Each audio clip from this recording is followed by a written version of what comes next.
a sua Bíblia na carta de Pedro, primeira carta de Pedro, no último capítulo, o capítulo de número 5.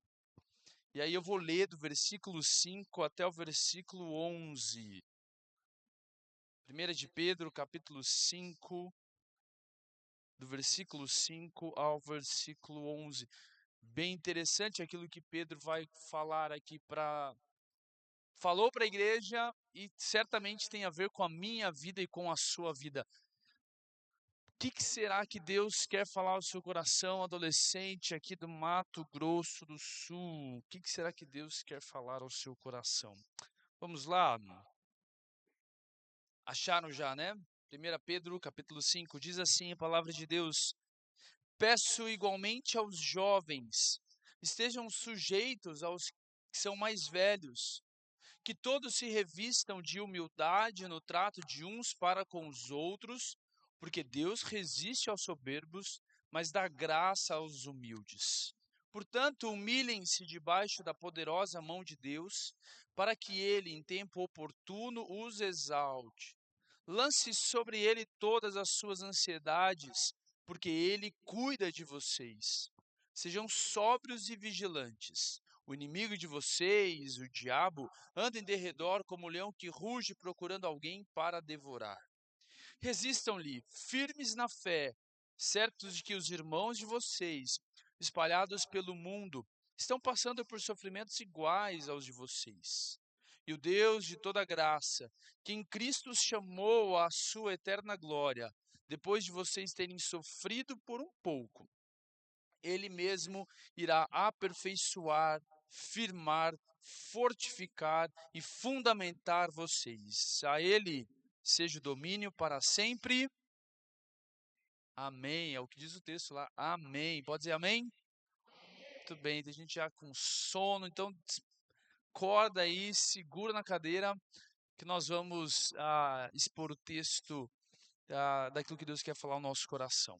Galera, eu não sei quantos vocês gostam de spoiler. Quem gosta de spoiler, levanta a mão.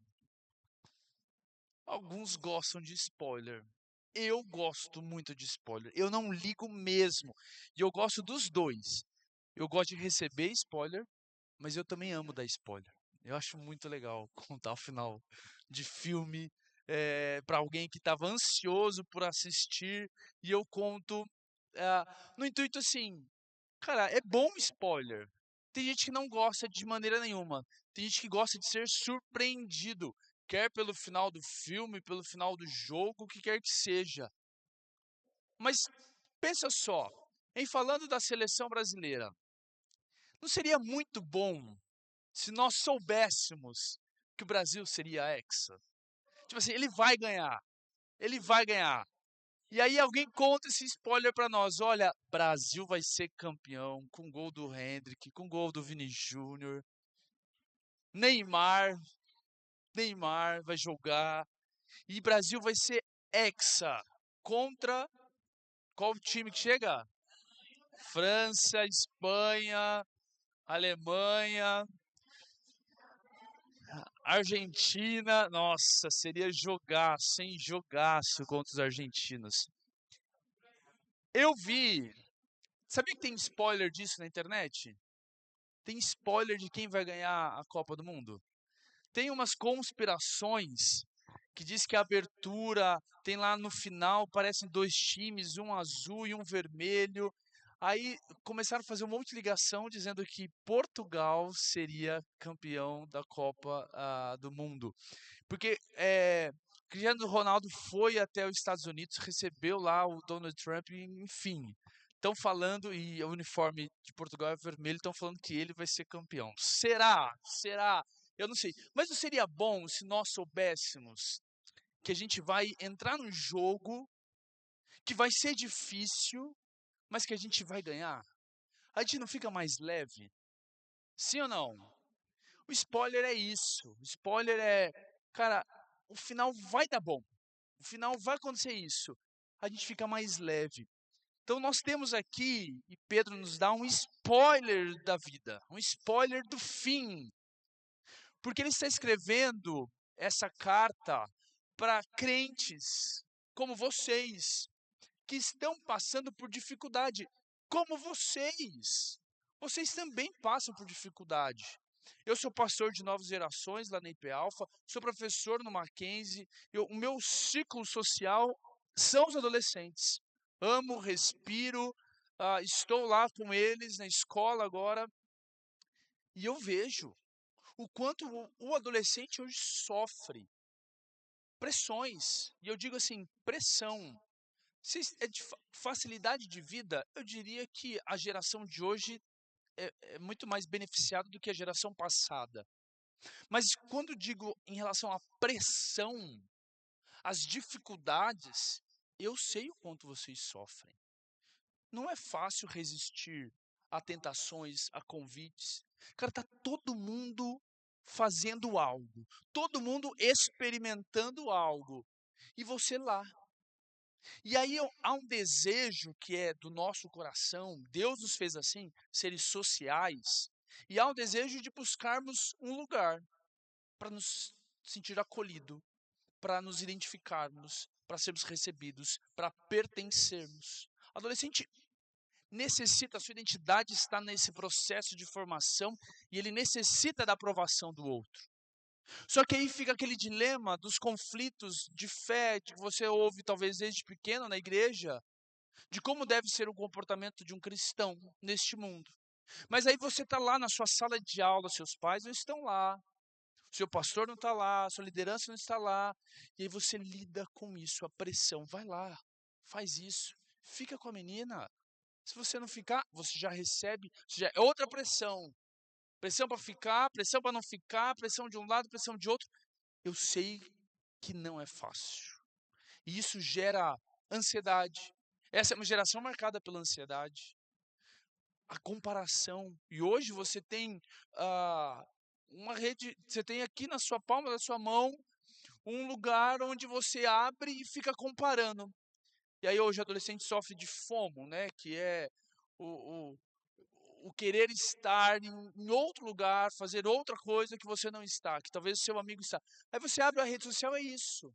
Você está vendo que ele está passando umas férias no lugar mais legal que você, que ele está indo passear no lugar mais legal que você, a vida que se apresenta nas redes sociais dos seus amigos ou da influência que você segue, parece ser muito mais legal do que a sua vida. E aí você começa a se comparar, e aí você começa a ver, puxa, que vida chata, e a reclamar. Pedro escreve para uma sociedade, para uma igreja que também estava passando por perseguição, que também estava sofrendo por conta da sua fé. Primeiro porque eles foram dispersos, foram espalhados, e aí eram como estrangeiros, não estavam na sua terra local. E ser um estrangeiro é difícil, pode ser o melhor país do mundo, mas ser um estrangeiro é difícil. Não é a sua língua, não é a sua cultura, não é a sua comida, não são os seus costumes. Então não é fácil um estrangeiro. E aquele povo estava como estrangeiro em outras terras, convivendo com outras pessoas, com outras culturas, sofrendo pressões de todos os lados e sofrendo perseguição. Aí algo que talvez foge um pouco da nossa realidade, porque a igreja brasileira, pela graça de Deus, tem total liberdade de exercer a sua fé. Estamos aqui e não temos ninguém nos perseguindo por isso. Irmãos nossos, no continente asiático, por exemplo, no continente africano, não tem a mesma liberdade e privilégio que nós temos. E eles sofrem perseguição. Pedro então escreve essa carta para dar ânimo, para dar encorajamento e para dar um spoiler para eles. Para dizer que apesar de toda dificuldade, o tempo presente, aquilo que está por vir, a glória que está por vir, é infinitamente melhor, é infinitamente maior do que qualquer sofrimento que a gente esteja enfrentando hoje. Sobre esse spoiler que eu quero contar para vocês. Sobre aquilo que virá, sobre a glória que virá. Por que eu preciso saber disso? Ora, você está construindo sua vida, Tem alguns que já namoram, mas imagino que logo você vai querer namorar, você vai escolher uma profissão, você vai casar, você vai ter filhos, você vai constituir uma família, negócios. Para que tudo isso? Tem que ter um depois. Precisamos colocar os nossos olhos no depois. E saber o spoiler do fim vai nos ajudar no tempo presente. Saber o que vai acontecer no fim me ajuda no tempo presente. Porque se você focar apenas aqui, nas dificuldades e nas pressões da vida, a gente vai fazer como Pedro, o mesmo autor da carta, fez quando foi caminhar por sobre as águas. Olhando para Jesus, ele seguia. A partir do momento que ele olhou para as circunstâncias, para as dificuldades, o que aconteceu com ele? Começou a afundar. Nós precisamos alinhar a nossa vida, as nossas expectativas, os seus relacionamentos, o seu futuro, com base no spoiler que Deus nos dá em sua palavra, desta glória que está por vir. Para isso, Pedro vai dizer assim, olha, primeiro ponto, o cristão, ele precisa usar uma roupa, uma farda, ele precisa se revestir de humildade. De humildade, não há espaço para arrogância, orgulho, soberba na vida cristã. Não há espaço. Versículo 5, versículo 6. Peço igualmente aos jovens, Pedro falando para vocês. Pode ser que não tenha pensado em vocês, mas Deus já pensou. Deus sabia que nós estaríamos aqui neste dia e que essa palavra seria lida e que você está tendo o privilégio de ouvi-la.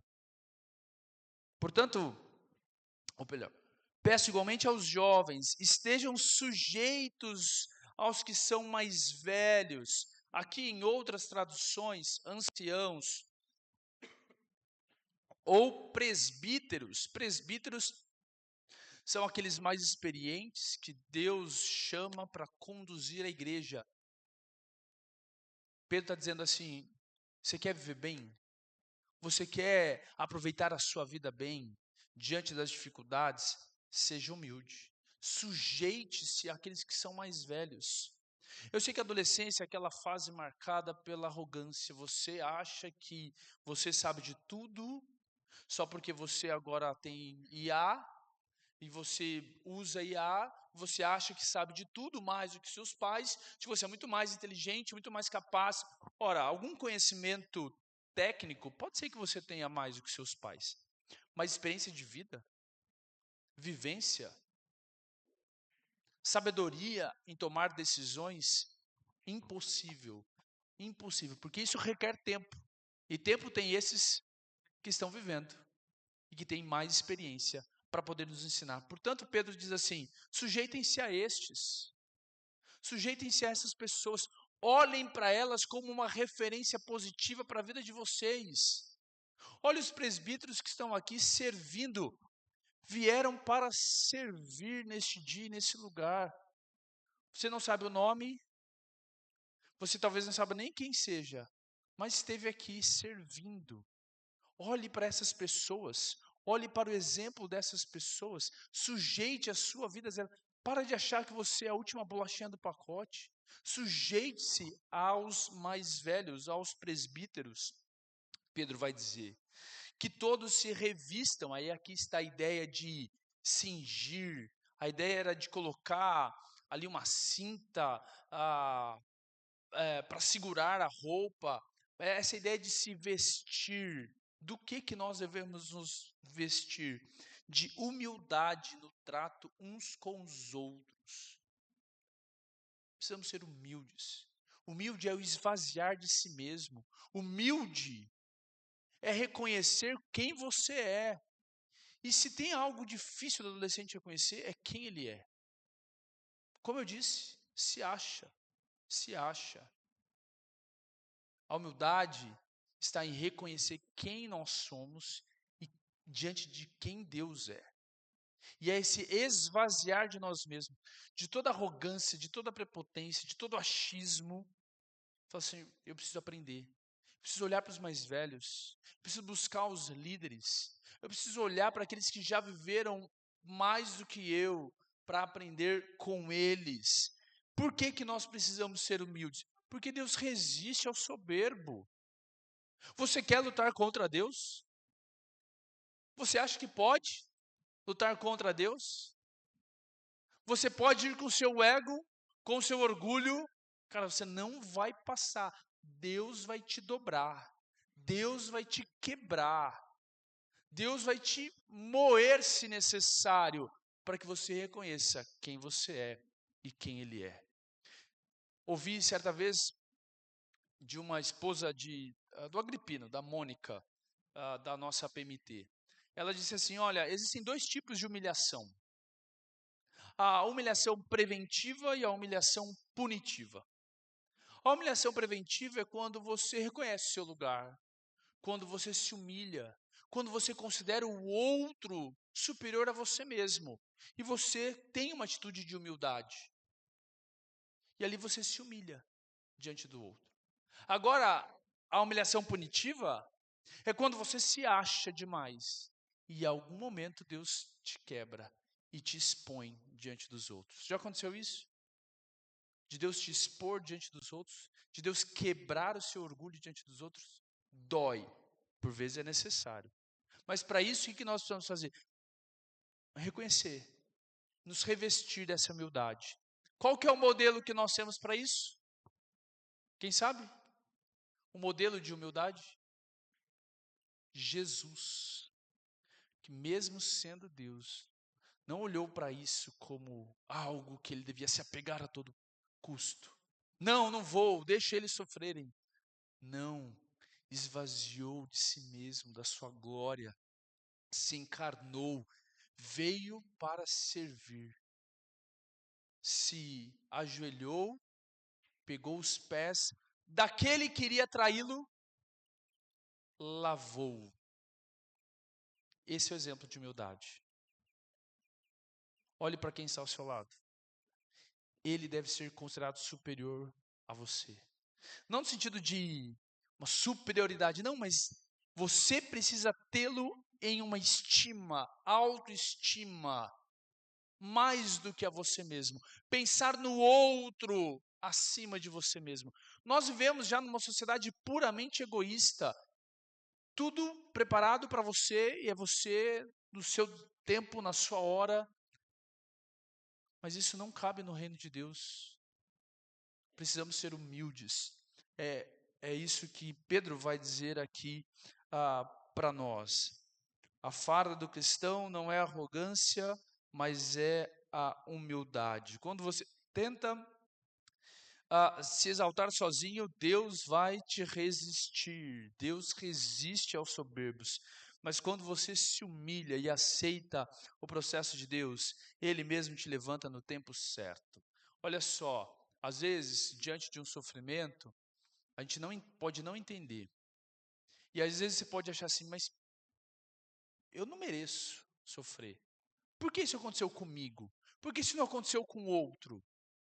Esse tipo de pensamento é um pensamento arrogante, egoísta. Precisamos ser humildes, reconhecer quem nós somos diante de quem Deus é. Esse é o primeiro ponto que Pedro vai nos exortar a respeito de como nós devemos assim viver. O segundo é onde nós colocamos o peso do nosso futuro. Versículo 7 diz assim: lancem sobre ele todas as suas ansiedades, porque ele cuida de você. Lance sobre ele toda a ansiedade, porque ele cuida de você. É natural quando nós estamos sofrendo, quando a gente passa por alguma pressão, a gente desenvolver ansiedade. Ansiedade, preocupação, nada mais é do que arrogância, nada mais é do que querer ter o domínio sobre a situação. Isso que é ansiedade. Você quer ter o domínio sobre a situação, mas você lida com a realidade. Você não tem. Você não tem domínio sobre as coisas. E ao invés, então, de lutarmos contra isso, Pedro está dizendo assim, lance, deposite, entregue ao Senhor. E aí eu lembro da expressão que o salmista, no Salmo 37, versículo 5, vai dizer: entrega o teu caminho ao Senhor, confia nele. Só o pastor frequenta a escola bíblica. Confia nele. Alguém fala, pode falar mais alto, pode falar mais alto. E o mais ele fará. Essa entrega é uma entrega total. É como se você subisse o alto de uma montanha e lá tivesse uma enorme pedra e você empurrasse essa pedra. A pergunta é: você consegue pegá-la de volta? Sim ou não? Não, é impossível. Por quê? Aí vem a lei da física, vem a lei da gravidade. O peso dessa pedra se torna muito maior, impossível de você segurar. É exatamente nesse sentido que Pedro está dizendo assim: olha, entregue ao Senhor as suas preocupações. Entregue ao Senhor as suas ansiedades. Ele não está dizendo não tenha, porque faz parte da nossa natureza, faz parte do nosso coração. Por vezes ansiamos por algo que nós não temos. Desejamos algo que nós não temos. E isso vai gerar no nosso coração ansiedade. É natural termos. Mas o que nós fazemos com isso que é importante? Ao invés de descontar na comida, ao invés de descontar nos dedos, ao invés nas unhas, né? Ao invés de descontar nos outros, ao invés de desenvolver alguma doença em relação a isso, o que Pedro está dizendo? Entregue ao Senhor. Entregue ao Senhor. Por quê? Porque Ele tem cuidado de vocês. É isso que Pedro está dizendo. Lance sobre Ele todas as suas ansiedades, porque Ele cuida de vocês. O próprio Deus prometeu que estaria conosco todos os dias. Você pode se sentir sozinho na sua escola. Você pode ficar ansioso. Mas saiba, Deus está com você. Você não está só. E eu não estou falando sobre sentir. Eu sei que adolescente é muito sensitivo. Mas eu não estou sentindo Deus. Mas não é sobre sentir. É sobre saber. É sobre crer. É sobre ter convicções. Falava isso na nossa oficina hoje, quando a gente foi falar da universidade. Nós precisamos ter claro quais são as nossas convicções. E uma delas é saber que Deus está presente.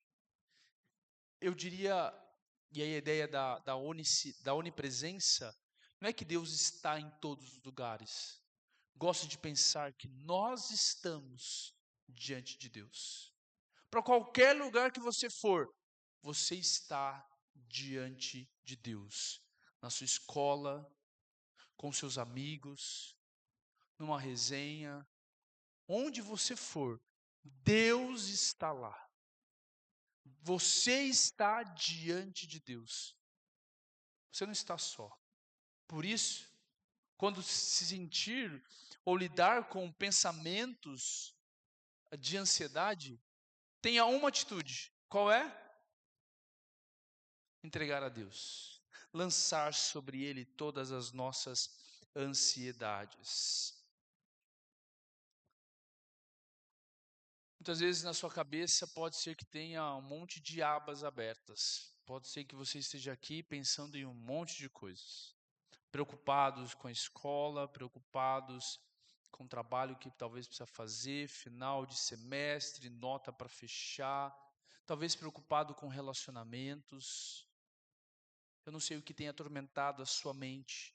Eu não sei se esse tempo presente, as preocupações desse tempo presente, têm afligido o seu coração. Quando você para pensar a respeito do futuro, o que vai ser? A gente conversou com o pessoal que está se preparando para a faculdade. Tem ansiedade de querer passar logo no curso que tanto deseja. É fácil? Não é. E aí tenta uma vez, tenta outra, não vai dando certo. O que vai gerando no nosso coração? Ansiedade, pressão. Estou ficando velho, preciso entrar logo na faculdade.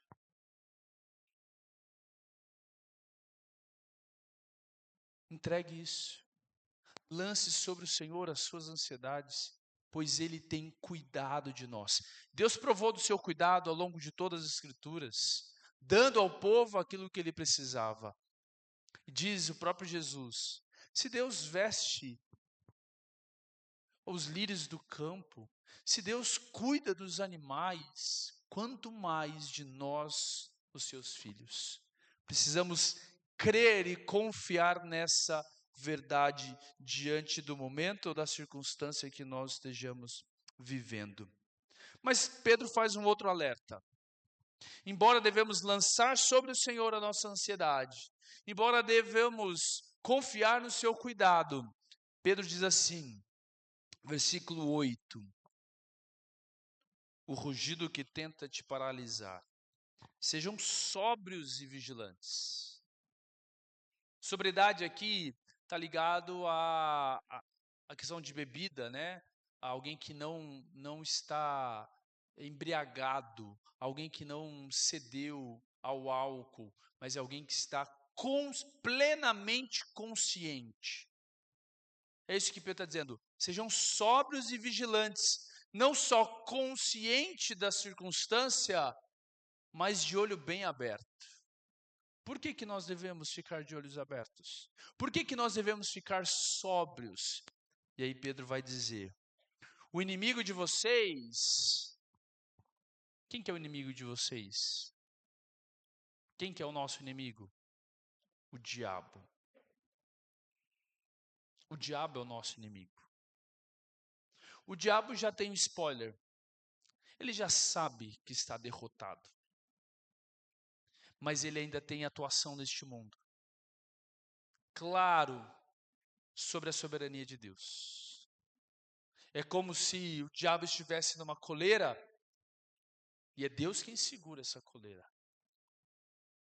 Ele afrouxa, ele aperta, mas o diabo não tem autonomia, mas ele continua exercendo o seu papel de acusador, de tentador. O inimigo de vocês, o diabo, anda em derredor como um leão que ruge, procurando alguém para devorar. E quando Pedro traz essa ideia do leão, é sobre essa figura imponente, sobre o seu rugido, em que certamente se você ver um leão, você vai morrer de medo. Mas não é para nós fugirmos, é para nós resistirmos. O inimigo de vocês, o diabo, anda de redor como um leão que ruge procurando alguém para devorar. Resistam-lhe, é o que Pedro está dizendo. A gente tem que ter medo. Nós não temos que ter medo. Nós não precisamos fugir. Nós precisamos resistir. É isso que Pedro está dizendo. Diante das dificuldades. Diante das dificuldades, sempre apresentarão para vocês caminhos alternativos. Está difícil na prova. Você não estudou quanto deveria. Vem um caminho alternativo. Qual é? Cola. Quando Deus nos deu desejos sexuais. Glória a Deus por isso. Deus nos deu atração pelo sexo oposto. Glória a Deus por isso. E chega essa fase dos hormônios, você começa a olhar, não mais para uma menina como se fosse apenas uma amiga, mas com desejos de se relacionar com ela. Glória a Deus por isso. Mas há um tempo, e a Bíblia deixa muito claro que há tempo para todas as coisas. Só que você não está a fim de esperar o tempo. Porque eu quero aproveitar agora. Está todo mundo fazendo. Está todo mundo ficando. Eu quero aproveitar. Eu sou tão jovem. É isso que eu escuto dos meus alunos. Professor, eu sou tão novo, preciso aproveitar a vida. Eu falei, será que isso é aproveitar a vida? Ou é desperdiçar a sua vida? E aí o caminho alternativo é, fica. Tem relação. É só uma vez. É só para satisfazer. Os caminhos alternativos, ao homem parece caminho bom, mas ao final caminho de morte. Olha as fábulas que nós temos. Quando alguém vai pegar atalho, se dá mal. Não foi isso que aconteceu com o Chapeuzinho Vermelho? Que a mãe instruiu assim, olha, vá pelo caminho mais longo. Por quê? Por que pelo caminho mais longo? Para o quê? para evitar o lobo. Mas a Chapeuzinho, em toda a sua sabedoria, o que ela opta? Pelo atalho, pelo caminho mais perto. Se encontra com o lobo. Não se encontra não, né? O lobo vê. E depois vai correndo para a casa da avó. E você conhece a história. Atalhos não são de Deus. Atalhos não são de Deus. E o diabo é expert em propor atalhos para a sua vida. Pornografia é um atalho para satisfação sexual que Deus nos dá numa relação de compromisso chamado casamento. Cola é um atalho para ter uma nota, para se dar bem na escola. Beber são atalhos. Beber, fumar, como se isso trouxesse significado, sentido para a sua vida. São apenas atalhos, que ao homem parece bom, mas no final é caminho de morte. Resista, sejam sóbrios e vigilantes. Resistam, porque o diabo está aqui. Aqui não, em nome de Jesus. Mas está ao derredor, procurando uma brecha. Brecha é aquele espaço onde o inimigo entra. Então, nas batalhas, você tinha lá os muros, a proteção, e eles tentavam o quê? Romper para ter uma brecha. E a hora que tem essa brecha, ele entra com tudo. Precisamos cuidar. Não é o leão, é um pássaro. Mas precisamos cuidar. Precisamos estar sóbrios e vigilantes. Resistam-lhe firmes na fé.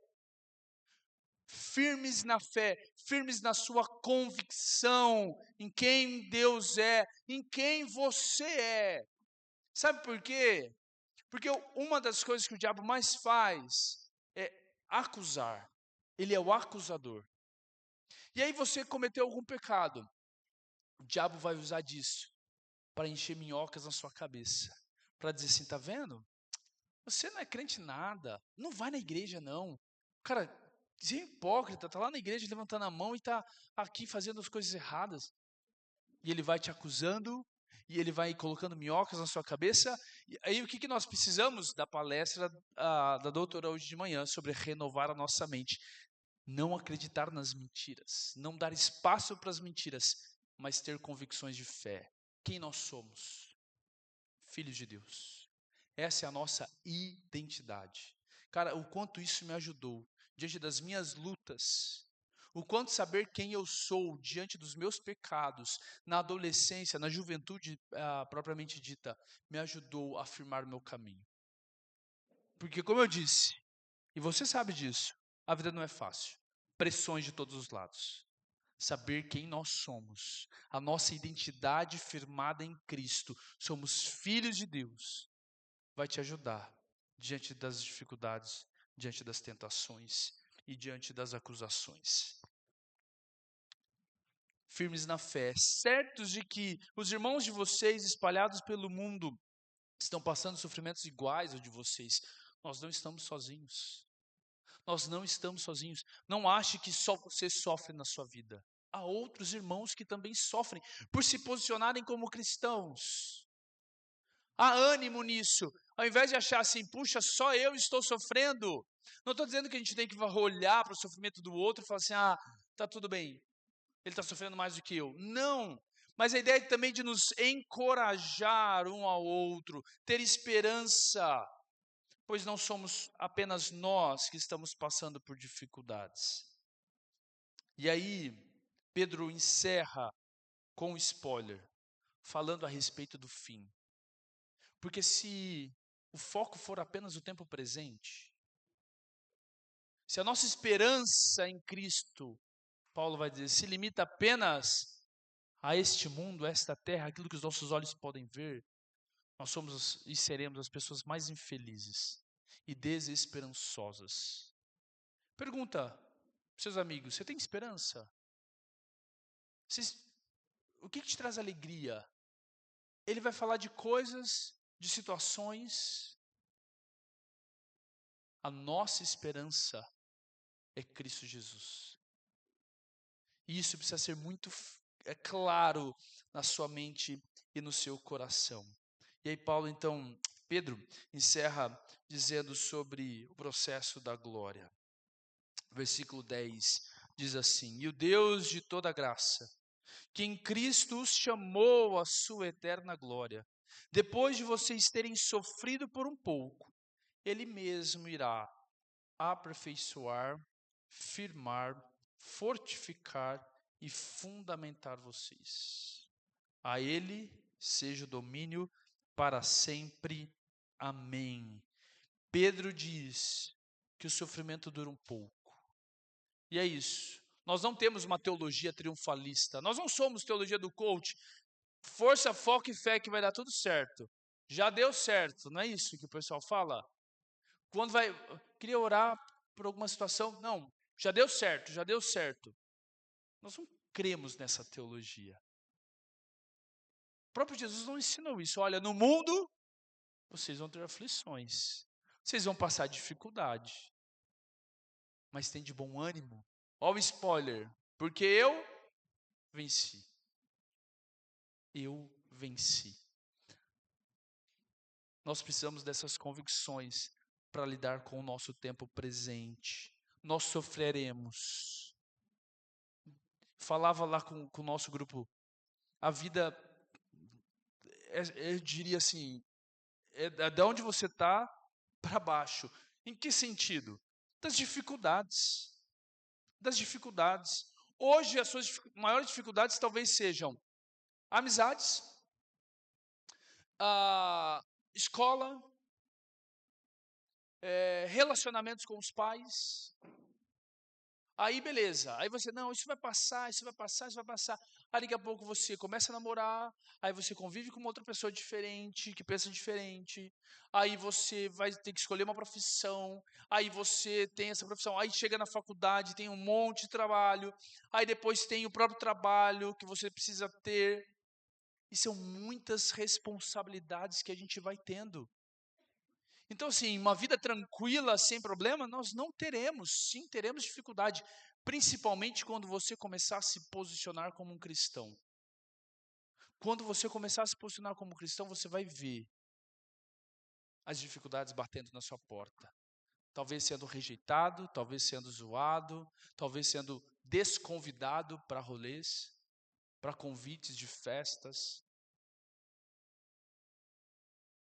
Sofreremos pressões de todos os lados. Mas Pedro diz que é por um pouco, não é para sempre. É por um pouco que sofreremos. Ainda que hoje você possa estar sofrendo e seja difícil. Ainda que você não consiga ver o final disso. Cadê a luz do fim do túnel? Eu não consigo ver. Talvez o sofrimento esteja ali, e você imerso.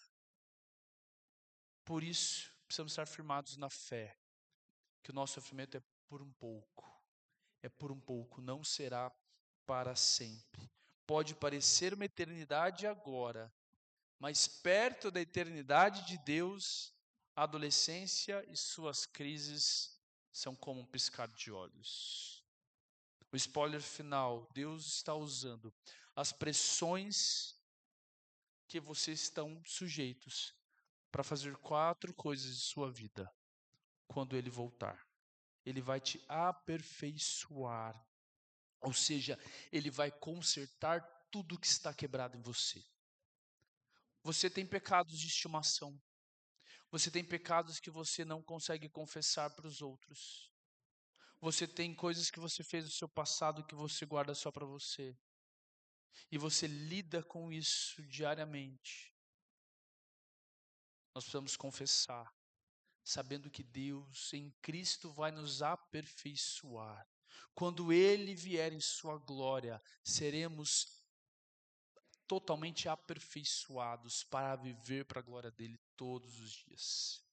Ele vai fazer isso em nós, vai consertar tudo que está quebrado em você, emoções, sentimentos, traumas. Deus está fazendo isso e continuará fazendo. Ele vai nos confirmar a ideia de dar estabilidade, a ideia de colocá-lo sobre a rocha que é firme e inabalável, que é o próprio Cristo. Ele vai nos fortificar, enrijecer, não ideia de enrijecer, mas dar músculos espirituais para enfrentarmos. E ele então vai estabelecer, te colocar numa base que crise nenhuma pode derrubar. É isso que Pedro disse que Deus fará conosco. O Deus de toda graça. Graça que te escolheu, apesar de quem você é. Porque nós não somos merecedores. Aqui não tem a ver sobre o quanto você vai à igreja, o quanto você lê Bíblia, filho de quem você é. Não é por mérito, não é por obras, não é porque você é bonzinho, não é porque você aparentemente é um bom filho, uma boa filha. Não é por isso. É pela graça, graça de Deus, que em Cristo, Cristo é o fundamento da nossa salvação, nos chamou à sua eterna glória. Nós não somos daqui. E toda dificuldade, toda pressão que nós enfrentaremos é por um pouco de tempo. Ele nos chamou à sua eterna glória.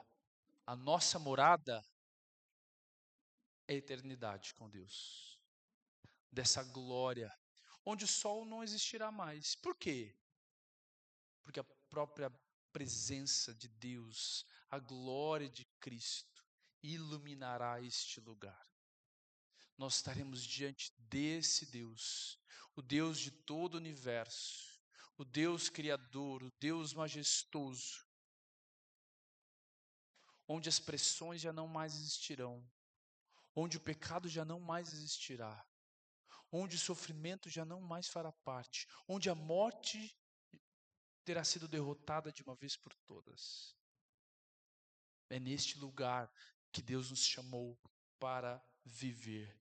A glória que há de vir não é uma ilusão, é a nossa única certeza. Vale a pena, querido adolescente, abrir mão do aplauso que o mundo hoje te dá para receber a estrutura e a glória que Deus tem para você amanhã. Não entregue seu futuro por um momento de alívio no presente, mas aguarde a glória que há de ser revelada. Aguarde o dia que próprio Cristo ou nos chamará à sua presença, ou naquele belo dia que Ele voltará e todos os olhos verão. Por que você precisa saber disso? Por que você precisa saber do spoiler a respeito do fim? Porque, como eu disse no começo, a vida não é fácil. A vida não é fácil. O adolescente hoje sofre pressões. O diabo está desesperado, esperando só uma brecha. Talvez um grupo de WhatsApp, talvez uma amizade, talvez que você aceite um convite para destruir a sua vida. Mas é possível resistir, porque Ele mesmo está conosco. Nós não estamos sozinhos e desamparados. Isso gera ansiedade no seu coração? Entregue ao Senhor. Você não sabe como lidar com isso? Reconheça os mais velhos como autoridade sobre a sua vida. Busque orientação. Nós não estamos sozinhos. Que a glória de Cristo seja uma realidade na sua vida. E que você construa a sua vida. E tome todas as suas decisões olhando para a glória de Deus. Baixe sua cabeça, feche seus olhos. O que você precisa entregar a Deus? Qual é a sua ansiedade? Qual é a pressão que você tem sofrido, enfrentado? Quais são as suas preocupações? Quais são os pecados que você tem lidado? Quais são as pressões que você tem vivido? Isso gera ansiedade no seu coração. Isso gera medo, incertezas.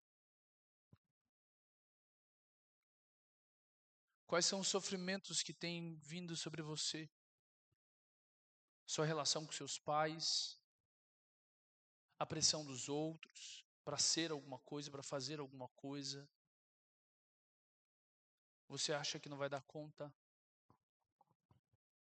Peça humildade a Deus. Que você esvazie de você mesmo para que Ele preencha a sua vida. Busque ajuda. Confie no Senhor. Lance sobre eles a sua ansiedade. Ele nos chamou para isso, para a sua glória. Senhor Deus e Pai, obrigado por esse momento de reflexão e à luz da Tua palavra, nos traz esperança. Não esperança que o mundo pode dar. O mundo vai oferecer talvez um resultado positivo num jogo e a gente fica animado com a vitória.